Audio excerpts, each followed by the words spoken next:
Is it possible for someone to pass out inside of the digital circus?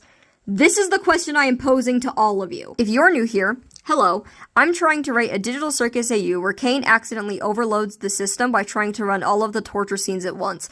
This basically causes the system to crash and struggle to actually delete him when Kinger hits the delete key, and in a very, very poor attempt to save himself because he recognizes he's being deleted, he decides to make the torture 10 times worse for everyone in a very poor attempt to try and crash the system further and stop the deletion from happening. But this doesn't work. Instead, this just leaves everybody in a state of agony that they're not able to recover from because Kane is now gone and they have no way to reset their bodies anymore. So in this AU, Pomni suffers some of the worst physical pain because she ends up getting mauled by 14 crocodiles, and by the end of it, she has so many bite marks all over her that she cannot move her body. I want to write Pomni passing out from the amount of pain she's in because duh, I mean, who wouldn't be in this amount of pain? Like, she got mauled by 14 crocodiles, I don't know. Now you might say, wow, this puts Pomni in a very interesting position because she's literally unconscious. And you are right, but this is more about Jax than it is about her. In this AU, I want Jax and Pomni to find each other before they end up finding anybody else.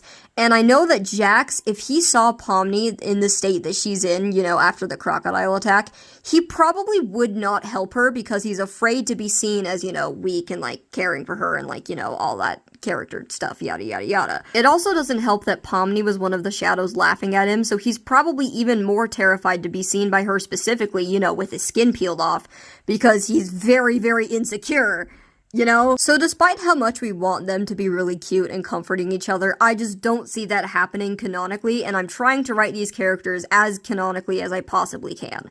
And I really just don't see him doing that. At least not while she's awake. Because I feel like if she passed out right in front of him, he would try to help her because he would be under the impression that she would have no idea because she's unconscious. Pomni, with the remaining strength that she had, crawled up to him to try and get help before she passed out.